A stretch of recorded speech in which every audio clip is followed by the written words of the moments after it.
Hello friends, कैसे हैं आप लोग।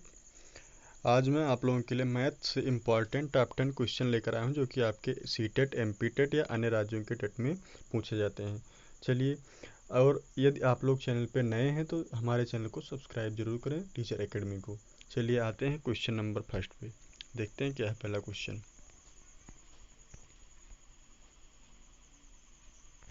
क्या है, निम्नलिखित में से कौन सा सही है। नंबर 1, 1000 के पूर्ववर्ती का पूर्ववर्ती 999 है।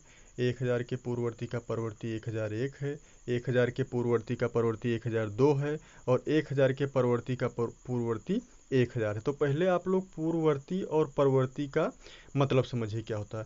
पूर्ववर्ती मीन्स होता है पीछे की संख्या, और परवर्ती मीन्स होता है आगे की संख्या। जो पूर्ववर्ती होती है वो आपकी होती है पीछे की संख्या। जैसे 1000 के पीछे की संख्या आपकी क्या हो जाएगी, 999 हो जाएगी। और 1000 के परवर्ती 1000 मान लीजिए पूछे 1000 के परवर्ती की संख्या क्या है, तो आपकी हो जाएगी 1000 के परवर्ती की संख्या आपकी हो जाएगी 1001 हो जाएगी। तो परवर्ती में जैसे आप लोग पढ़े होंगे अनुवर्ती पूर्ववर्ती, तो अनुवर्ती मीन्स होता है पर अनुवर्ती का ही पर्यायवाची जो है ये है परवर्ती है। तो परवर्ती मीन्स क्या होता है, आगे की संख्या। आगे मतलब जैसे मान लीजिए 1000 है तो 1000 के आगे की संख्या क्या हो जाएगी, 1001 हो जाएगी। जबकि पूर्ववर्ती मीन्स क्या होता है, 1000 मान लीजिए है संख्या, तो 1000 के पूर्ववर्ती मीन्स क्या होता है, पीछे की संख्या, मतलब 999 आपका 1000 के पूर्ववर्ती हो जाएगी। तो इसमें क्या पूछा, निम्नलिखित में से कौन सा सही मीन्स 1000 के पूर्ववर्ती का पूर्ववर्ती 999 है, तो 1000 के पूर्ववर्ती मीन्स 999 हो जाएगा। और का पूर्ववर्ती हो जाएगा 999, तो यह आपका गलत है चूंकि 998 होगा। फिर क्या है, बी ऑप्शन। 1000 के पूर्ववर्ती का परवर्ती 1001 है। 1000 के पूर्ववर्ती मीन्स 1000 के पीछे की संख्या। पूर्ववर्ती मीन्स होता है पीछे और परवर्ती मीन्स होता है आगे। तो 1000 के पीछे पूर्ववर्ती का परवर्ती, तो मीन्स 1000 के पूर्ववर्ती मीन्स क्या होगा, 999 होगा। और का परवर्ती 1001 है, तो यह भी गलत है क्योंकि 999 का परवर्ती होगा 1000। फिर सी ऑप्शन क्या है, 1000 के पूर्ववर्ती का परवर्ती 1002 है। तो 1000 के पूर्ववर्ती मीन्स पीछे की संख्या, तो हो जाएगी 999। और परवर्ती जो है 999 का परवर्ती होगा 1000। तो यह भी आपका ऑप्शन नंबर थर्ड भी है जो ये है गलत है। और ऑप्शन नंबर फोर्थ में क्या, 1000 के परवर्ती का पूर्ववर्ती 1000 है। तो 1000 के परवर्ती मीन्स 1000 परवर्ती मीन्स 1001 हो जाएगा। ठीक। और का पूर्ववर्ती मीन्स उसके पीछे की संख्या क्या है, तो 1001 के पूर्ववर्ती मीन्स पीछे की संख्या क्या आपकी हो जाएगी, 1000 हो जाएगी। चलिए ठीक है, समझ में आप लोगों के। ठीक है, अब आते हैं अगले क्वेश्चन पे, देखते हैं क्या है। अब देखिए क्वेश्चन नंबर अगला क्या है। एक दुकान में 239 खिलौने, 70 और खिलौने लाए गए उनमें से 152 खिलौने बिक गए। तो बचे हुए खिलौनों की संख्या थी। तो देखिए 239 खिलौने पहले से ही हैं, तो आप क्या करेंगे, ऐड कर लेंगे। तो 239 भाई पहले से ही हैं। और कितने लाएंगे, 70 और लाएंगे, तो 70 को आप क्या करेंगे, ऐड करेंगे। और फिर उनमें से 152 बिक गए, मीन्स 152 को आप क्या करेंगे, घटा देंगे। तो 152 बिक गए। तो आपका ऑप्शन नंबर कौन सा हो जाएगा, आपका थर्ड ऑप्शन नंबर सी आपका जो हो जाएगा सही हो जाएगा। इसमें बिल्कुल ये सब बहुत मोस्ट इंपॉर्टेंट क्वेश्चन आपके हर हर बार लगभग सीटेट में ऐसे टाइप के क्वेश्चन हमेशा लगभग पूछे जाते हैं। इसीलिए मैं इन क्वेश्चन को बार बार ले रहा हूँ, जबकि यह क्वेश्चन पहली बार ही लिया हूँ, लेकिन ये भी क्वेश्चन आपका लगभग 2-3 बार पूछा जा चुका है। ये सब जितने भी क्वेश्चन हैं ये सब आपके बहुत ही मोस्ट इंपॉर्टेंट क्वेश्चन। आप इतना ही अगर पढ़ के चले जाएंगे नोट्स बना के, तो आपको वहाँ मैथ में या कोई भी सब्जेक्ट जितने भी पढ़ा रहा हूँ उसमें आपको कोई दिक्कत नहीं पड़ेगी। ठीक। तो इसमें क्या है, 239 है, 239 पहले से था, 70 और खिलौने लाएंगे, तो 70 आप क्या करेंगे उसमें ऐड करेंगे। और 152 बिक गए, तो भाई 152 बिक गए मीन्स 152 चले गए, तो 152 क्या कर देंगे, घटा देंगे। तो आपका ऑप्शन नंबर हो जाएगा थर्ड। ठीक। चलिए आते हैं क्वेश्चन नंबर अगला क्या है। क्वेश्चन नंबर अगला है, कुछ देखिए थोड़ा क्वेश्चन बड़ा है, आप लोगों को थोड़ा इस बाद में दिखा देंगे। कुछ आमों का भार 2 किलो 600 ग्राम है, तथा कुछ सेबों का भार 1 किलो 450 मतलब 450 ग्राम है। आमों का भार सेबों के भार से कितना अधिक है, पूछा है इसमें कि आमों का भार सेबों के भार से कितना अधिक है। तो सर्वप्रथम आप लोग पहले ये देखिए कि 1 किलोग्राम जो होता है ये होता है आपका 1000 ग्राम के बराबर होता है। ठीक, 1 किलोग्राम किसके बराबर होता है? 1000 ग्राम के बराबर। तो इसमें क्या दिया है? कुछ आमों का भार 2 किलो 600 ग्राम है। तो 2 किलो 600 ग्राम मीन्स 2 किलो में कितने ग्राम हो जाएंगे? 2 किलो में जैसे एक किलो में हो गया 1000 ग्राम हो गया, तो 2 किलो में ऐसे मान लीजिए कितने ग्राम हो जाएंगे? 2000 ग्राम हो जाएंगे। 2000 ग्राम हो जाएंगे। कैसे? जैसे 1 किलो बराबर 1000 ग्राम, तो 2 किलो बराबर कितने ग्राम हो जाएंगे? 2000 ग्राम हो जाएंगे। ठीक, तो 2 किलो बराबर आप ऐसे निकाल लीजिए आसानी से 2000 ग्राम। ठीक, 2 किलो बराबर 2000 ग्राम। ठीक, अब ऐसे लगभग लगभग मतलब वहाँ पे पूछा था। अब देखिए कुछ सेबों का भार 1 किलो है, 1 किलो 450 ग्राम है, तो 1 किलो मीन्स क्या होता है? 1 केजी मतलब बराबर 1000 ग्राम हो जाएगा। ठीक, ऐसे क्वेश्चन लगभग पूछे थे। और 450 ग्राम और दिया है, तो मतलब 1000 ये हो गया और 450 ग्राम इसमें और ऐड कर दीजिए, तो कितना होगा टोटल आपका? ये हो गया 0, ये हो गया 5, ये हो गया 4 और ये हो गया 1। 1450 ग्राम आपका कितना है? सेब है। ठीक, ये टोटल कितना है? 1450 ग्राम है। ठीक, और उधर कितना था? 2 किलो का 2000 ग्राम हो गया था, और 600 ग्राम का कितना लिखेंगे? तो 2000 उधर था और 600 और ऐड करेंगे, तो आपका कितना था? 2600 ग्राम ये हो गया। ऐसे मतलब बदल के हल करेंगे तो आपका आसानी से निकल आएगा। ठीक, और ये कुछ मानक जो है ज्यामिति के मैं आप लोगों को अगली वीडियो में हो सकता है प्रोवाइड कराऊँ कि ये कितने कितने सेंटीमीटर में कितने मीटर होते हैं, कितने मीटर में कितने सेंटीमीटर होते हैं, ये सब आप लोगों को हो सकता है अगली वीडियो में मैं बनाऊं और उसको आप लोगों से अच्छे तरीके से प्रोवाइड कराऊंगा। ठीक, तो इसमें कुछ आमों का भार है 2 किलो, तो इसमें 2 किलो को किस में चेंज करेंगे? 1 किलो बराबर 1 किलोग्राम बराबर 1000 ग्राम, तो 2 किलोग्राम बराबर कितना हो जाएगा? 2000 ग्राम और प्लस 600 ग्राम, तो ये आपका होगा 2600 ग्राम होगा आपका आम का। और 1 किलो 450 ग्राम मीन्स 1450 ग्राम आपका हो गया सेब का भार। अब क्या पूछा? आमों का भार सेबों के भार से कितना अधिक है? आमों का भार सेबों के भार से कितना अधिक है पूछा है। तो उसमें क्या करेंगे? उस उधर आया था 2600 ग्राम आया था। ठीक, और इनका कितना आया था? 1400 ग्राम।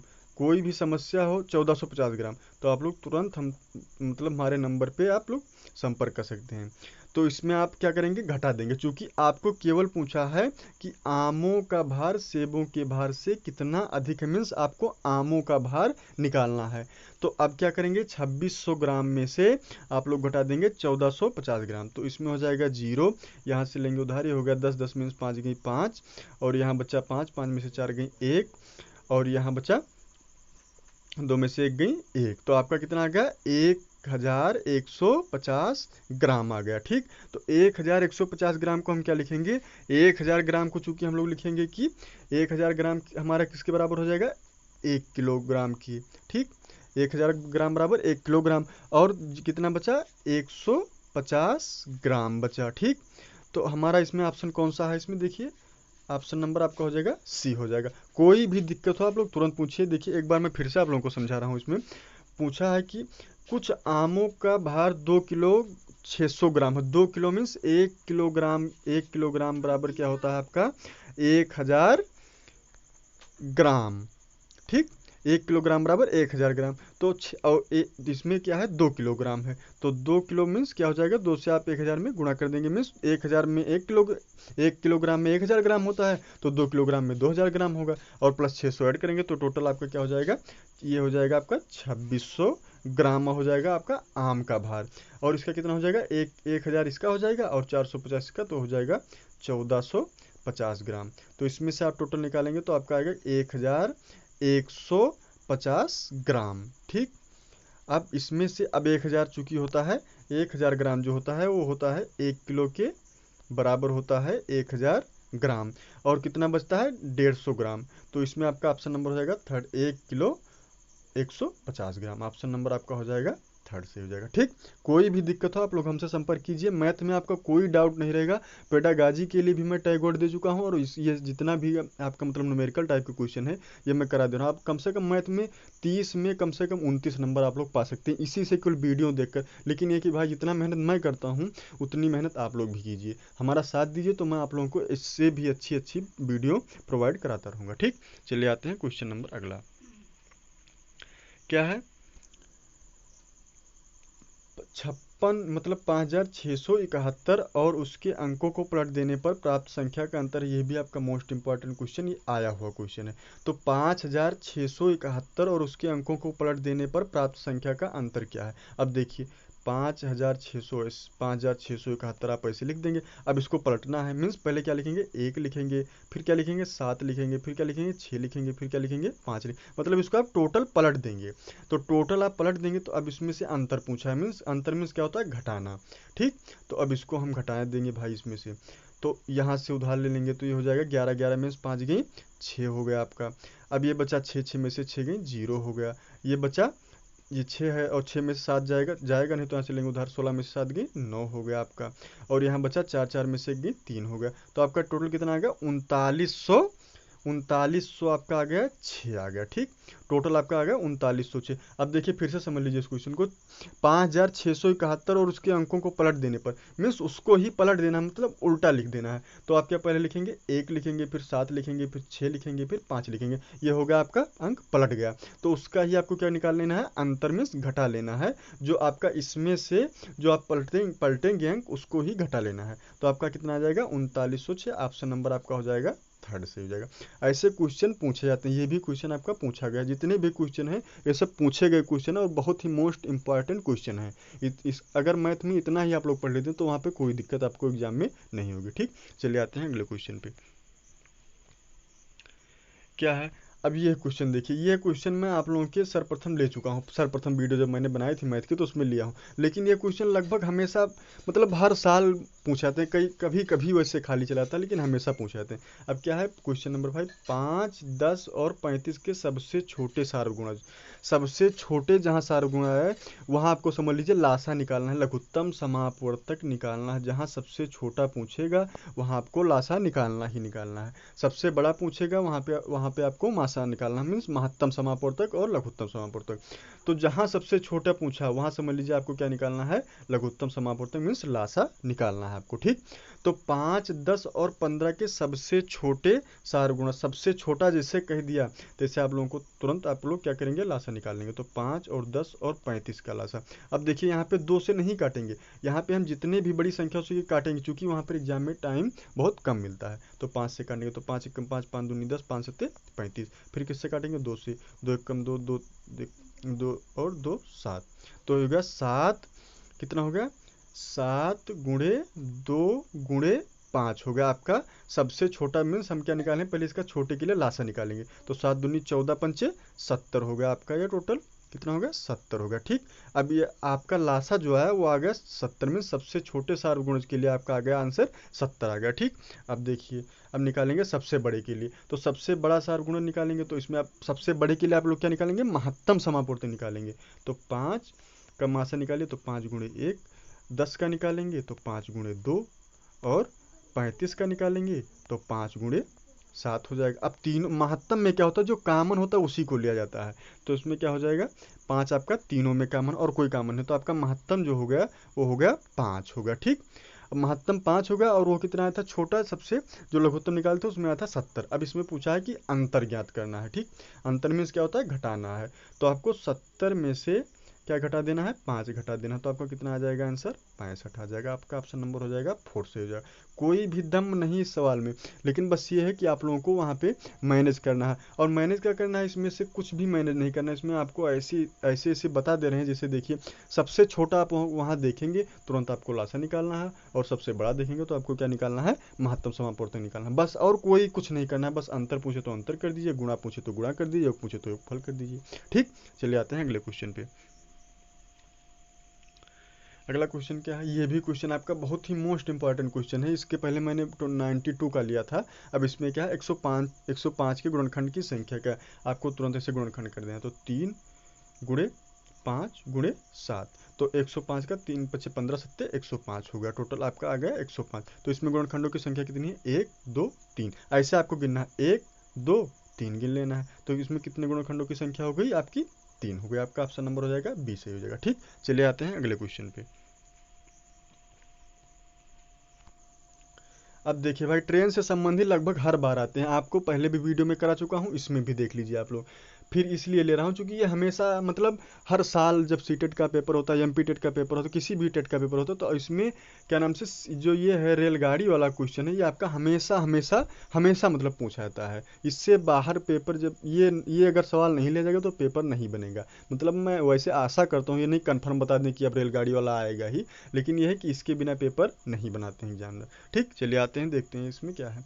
यदि यदि समय अब 2:17 PM है, तो अब से ठीक 11 घंटे 59 मिनट के पश्चात क्या समय होगा। अब देखिए, इसमें आपको लगाने का भी तरीका बता दे रहे हैं और वैसे भी। अब जैसे देखिए भाई, 2:17 PM है, तो मान लीजिए 2:17 आप मानेंगे कि 2:17 दोपहर में है, और ठीक 11 घंटे 59 मिनट बाद, तो 11 घंटे 59 मिनट बाद आपको क्या समय हो जाएगा।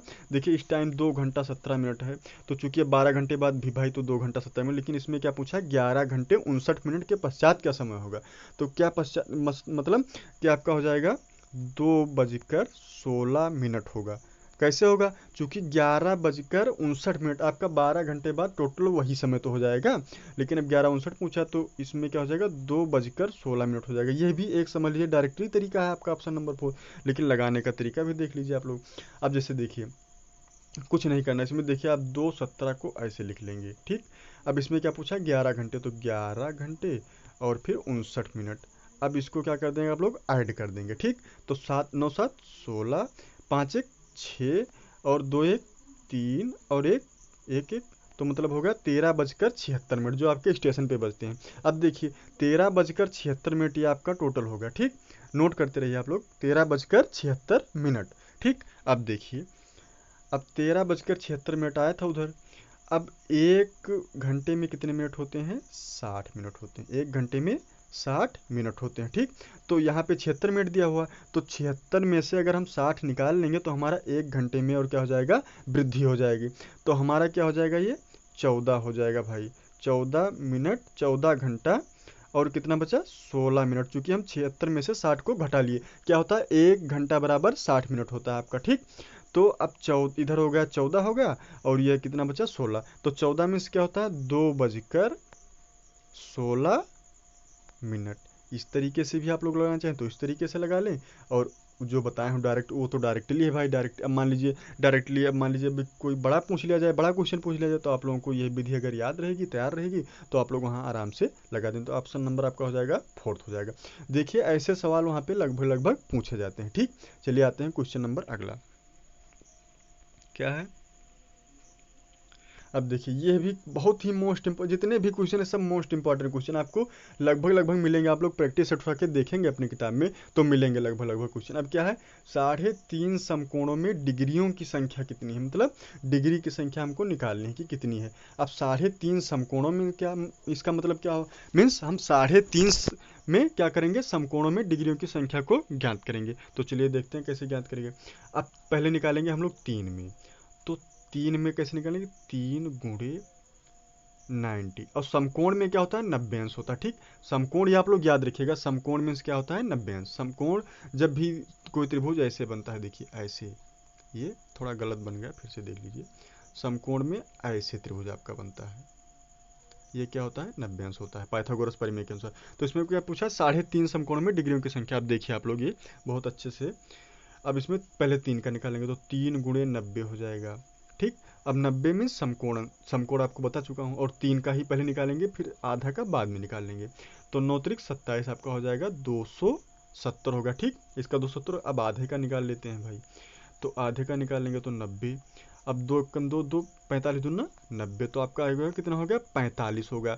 अब चूंकि 3.5 का टोटल पूछा है, तो 3 का ऊपर निकाल लिए और आधे का इधर निकाले नीचे। अब इसको क्या करेंगे, ऐड कर लेंगे, तो 5 से 0 को ऐड करेंगे तो हो जाएगा आपका 5 हो जाएगा, और 7 4 11 हो जाएगा, और 2 1 3 हो जाएगा। मतलब कितना आ गया, 315। देखिए ऑप्शन नंबर आपका हो जाएगा फर्स्ट सही हो जाएगा। ठीक, अब ये ऐसे क्वेश्चन लगभग वहाँ पे पूछे जाते हैं, आप लोगों को कुछ करना ही नहीं, बस ऐसे ही जैसे बताया हूँ ऐसे आप लोगों को वहाँ पे निकाल देना है, तुरंत आपको ऑप्शन मिल जाएगा 2 सेकंड में।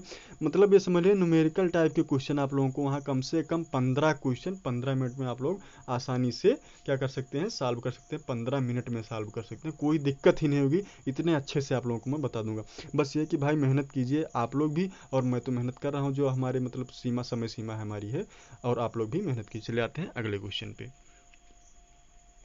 अब देखिए आप लोगों को कुछ पेडागाजी से संबंधित भी क्वेश्चन लाया, चूंकि आप लोगों को मैं टैग वर्ड करा चुका हूँ, इसलिए ही पेडागाजी से संबंधित कुछ क्वेश्चन लेकर आया हूँ आप लोगों के लिए। अब क्या है, एक अच्छा गणितज्ञ होने के लिए जरूरी है, एक अच्छा मतलब गणितज्ञ होने के लिए जरूरी सवाल नंबर 1, सवालों के उत्तर देने की तकनीक में निपुणता, अधिकतर सूत्रों को याद करना, बहुत जल्दी सवालों को हल करना, सभी अवधारणाओं को समझना, लागू करना और उनमें संबंध बनाना। तो देखिए याद करने में आप लोगों को मैं बताता हूँ, केवल मात्र याद करना रटना हो जाएगा, उसको आप तुरंत काट देंगे, वहाँ पे तुरंत काट देंगे, क्योंकि ये क्या हो जाता है, निगेटिव में आ जाता है। और ये पूछा क्या है, एक अच्छा मीन्स पॉजिटिव पूछा है, ठीक। बहुत जल्दी सवाल मीन्स जल्दी भी करेंगे तो आपका ऑप्शन मतलब सवाल गलत हो जाएगा। गणित में जल्दबाजी मतलब सवाल को गड़बड़ा देती है, ठीक। अब क्या सवालों को उत्तर देने में भाई टेक्निकल क्या, मैथ में कोई टेक्निकल चीज़ है मतलब है आगे चल के, लेकिन अब इसमें चूंकि अच्छा गणितज्ञ पूछा है तो ये अच्छा गणितज्ञ में आप लोगों को तकनीकी तुरंत नहीं उसका उपयोग करना कि तुरंत आप तकनीकी का उपयोग करके इस्तेमाल करेंगे, ऐसे नहीं होगा। तो आपका ऑप्शन नंबर ये भी गलत है। अब क्या है, सभी अवधारणाओं को समझना, पहले आप सभी अवधारणाओं को समझेंगे, जैसे बीजगणित को समझेंगे, अंकगणित को समझेंगे, रेखा गणित को समझेंगे, फिर उनको लागू करेंगे। फिर जैसे मान लीजिए अरे भाई सूत्र बना दिया गया मान लीजिए, लेकिन आप लोग भी तो उसको देखें कि ऐसे बना दिया गया बस बना है, ये तो है नहीं कि जैसे x square plus y square बराबर मतलब एक्स माइनस वाई का होल स्क्वायर बराबर x square plus y square plus minus 2xy, तो ऐसे तो होगा नहीं। पहले उसको आप लोग सिद्ध तो भी करेंगे तभी तो मानेंगे, और फिर उसमें क्या करेंगे, संबंध बनाएंगे, मीन्स उसको अपने अंदर अंतर्मन में उतारेंगे, उससे क्या करेंगे, आत्मसात करेंगे और सीखेंगे। तो इसमें क्या है, एक अच्छा गणितज्ञ होने का लिए जरूरी है सवालों का उत्तर, तकनीक में निपुणता, ये गलत है आपका।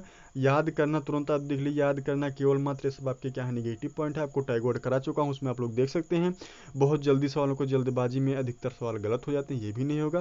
पहले सभी अवधारणाओं को समझेंगे, फिर लागू करेंगे और फिर उनमें संबंध बनाएंगे। तो आपका ऑप्शन नंबर क्या हो जाएगा, डी हो जाएगा, ठीक। चलिए अब आते हैं क्वेश्चन नंबर अगला क्या है। ये भी क्वेश्चन थोड़ा बड़ा है, लेकिन देखिए पेडागाजी का है, बहुत ही महत्वपूर्ण है। क्या है, राष्ट्रीय पाठचर्चा रूपरेखा 2005 सिफारिश करता है कि प्राथमिक स्तर पर गणित को शिक्षा केंद्र होना चाहिए।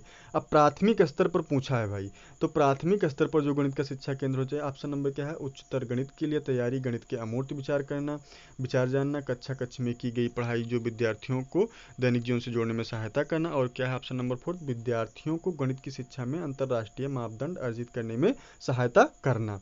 तो देखिए अब आप लोग पहले देख लीजिए ऑप्शन में, उच्चतर गणित के लिए तैयारी करना। देखिए प्राथमिक स्तर पर चूंकि पूछा गया है तो इसमें आप लोग उच्चतर, राष्ट्रीय पाठचर्चा कभी ये नहीं करता कि यह नहीं कहता कि आप लोग उच्चतर गणित के लिए तैयारी करें, उसमें यह कहता है कि बालक के दैनिक जीवन से जोड़िए, उसमें जो मतलब बालक को अवसर उपलब्ध कराइए, क्रियाशील मतलब कीजिए, ताकि बालक अच्छे से सीखे। देखिए राष्ट्रीय पाठचर्चा जो रूपरेखा 2005 है, इस पर भी मैं आप लोगों को वीडियो प्रोवाइड करा दूंगा, लेकिन पहले इसमें जो समझने वाली चीज़ में आप लोगों को पढ़े होंगे या लिखा होगा कहीं ना कहीं, देखा होगा आप लोगों ने कि उच्चतर के लिए राष्ट्रीय पाठचर्चा जो है ये कभी सहमत नहीं है। मतलब ये नहीं कहता कि पहले राष्ट्रीय प्राथमिक स्तर पर गणित को उच्चतर गणित के लिए तैयारी करना, नहीं, पहले आप लोग छोटे छोटे लेवल, पहले आप लोग गिनती सिखाएंगे बच्चों को, पढ़ाना सिखाएंगे, फिर ऐसे सिखाएंगे, तुरंत उच्चतर लेवल पर नहीं ले जाएंगे, तुरंत आप उनको बीज गणित देने लगेंगे, फिर कहेंगे a+b का होल स्क्वायर का सूत्र तुरंत याद करो, तो ऐसे नहीं हो पाएगा।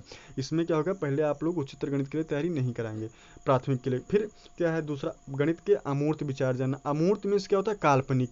तो पहले बच्चा पहले मूर्त चीज़ को जानेगा ना, जैसे 1 2 3 4 ऐसे चीज़ को जानेगा, ये नहीं कि पहले अमूर्त विचार में ही वो करने लगे कि भाई 1 कहाँ से आ गया, 2 कहाँ से आ गया, फिर उसको कैसे मतलब खोज करने। तो यह भी आपका ऑप्शन हो जाएगा गलत हो जाएगा। फिर क्या है, थर्ड आपका ऑप्शन नंबर सही होगा, कक्षा कक्ष में की गई पढ़ाई को विद्यार्थियों के दैनिक जीवन से जोड़ने में सहायता करना। अब देखिए कैसे दैनिक जीवन में जोड़ेंगे।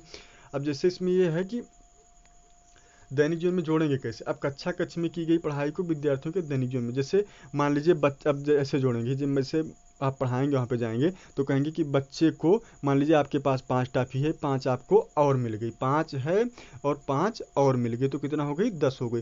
तो चूंकि बच्चे का पहले रुझान जो होता है वो टॉफ़ी बिस्कुट मतलब खाने खिलाने पे ज़्यादा समझ में उसको आता है, तो जब उसके दैनिक जीवन से जोड़ने लगेंगे धीरे धीरे कि भाई हमारे पास 5 टॉफ़ी, तो ऐसे करके वो जोड़ना भी जान जाएगा, घटाना भी जान जाएगा, गुणा भी जान जाएगा, भाग भी जान जाएगा।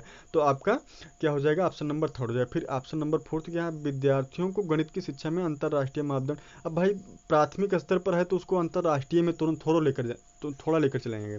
पहले उसको क्या करेंगे कि दैनिक जीवन से जोड़ेंगे, धीरे धीरे बताएंगे, धीरे धीरे समझाएंगे, फिर उसके बाद में जब धीरे धीरे बड़ा हो जाएगा तो अंतर्राष्ट्रीय स्तर से वो स्वयं जुड़ जाएगा अर्जित करने में। उसका जो जो विद्यार्थी अंतर्राष्ट्रीय मापदंड अर्जित करने में सहायता मतलब आप लोग कह रहे हैं शिक्षक लोग, वो स्वयं करने लगेगा।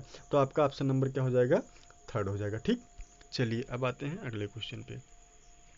चलिए, अब मुझे आशा है कि मेरे द्वारा जो आपको वीडियो प्रोवाइड करी गई आप लोगों को अच्छे से अच्छे समझ में आई होगी। तो आप लोगों से रिक्वेस्ट है कि हमारे चैनल को अधिक से अधिक शेयर करें और अधिक से अधिक सब्सक्राइब करें भाई। हमारा भी मनोबल आप लोग बढ़ाएं ताकि मैं भी आप लोगों को और अच्छे से अच्छी वीडियो उपलब्ध करा सकूं। बहुत बहुत धन्यवाद, थैंक यू।